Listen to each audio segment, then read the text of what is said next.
Our story begins with the city of Mecca. It is said that when Adam and Eve were first expelled from paradise, the two were separated, with Eve having landed near the city of Mecca and Adam having landed somewhere in the Far East. After many years of searching for one another, Adam finally managed to make his way down through the Arabian Peninsula to Mecca, and it was at the top of Mount Arafat, just outside the city of Mecca, where the two were finally reunited. Mecca is also significant because it is considered the first place on earth that God Almighty was worshipped alone. And so, it was at that very spot that Abraham and his son Ishmael built the first house of worship for God.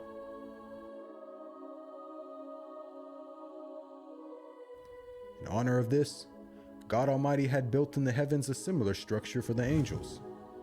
And it is said that every day, 70,000 angels come to that building to perform their prayers and then leave, intending never to return again.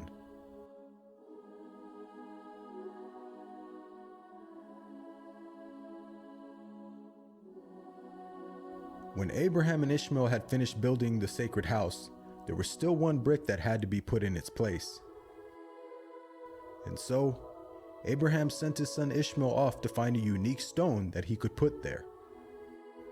But God Almighty destined that the final stone that was to be laid would not be from the material of this world, but instead a stone directly from the heart of paradise. The angel Gabriel then brought the stone down to Abraham, who proceeded to put it in its proper place. It is said that when the stone first came down, it was a pure white color.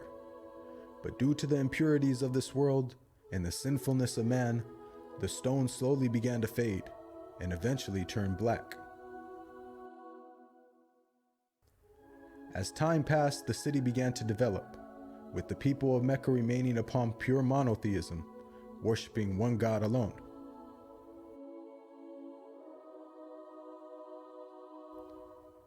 This despite the fact that their neighbors in Egypt, Mesopotamia, and the Levant had been practicing paganism for centuries. But this was all to change when a merchant by the name of Amr ibn Luhay had decided to conduct his business outside of Mecca. Amr then proceeded to journey northwards until he reached the lands of Levant. There, Amr would witness for the first time things like modern architecture, advanced literature, and of course, the practice of paganism. Amr was so impressed by all that he had seen that before leaving, he asked if he could take one of the idols back home with him. The people agreed, and so Amr took the idol and placed it along with the other goods and merchandise in his caravan.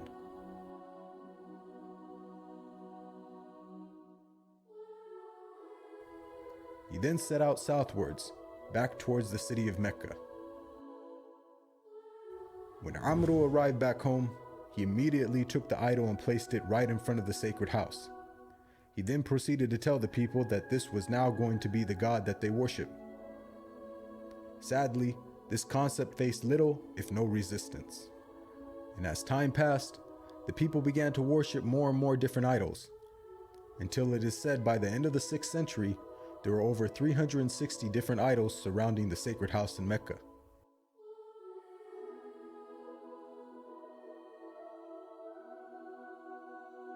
As the years passed and paganism became more prominent throughout the world, the people who still practiced monotheism knew that the coming of a new prophet was close at hand. And so, either through deductive reasoning or through interpretation of their holy text, many had concluded that the Arabian Peninsula was the most probable place God would send his new prophet. For at the time, the Roman Empire and the Persian Empire had extremely repressive governments and were hostile towards any type of rebellion, be it ideologically or politically. While the Arabian Peninsula, on the other hand, though also deeply mired in paganism, was a land ruled by tribal law and never had a real central government.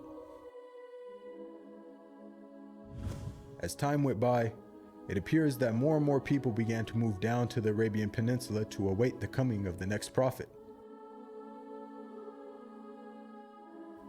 And so, in the very land in which man first worshipped his Creator, and where Abraham built the first house of worship for God alone, it was there where God had destined his last and final messenger would emerge.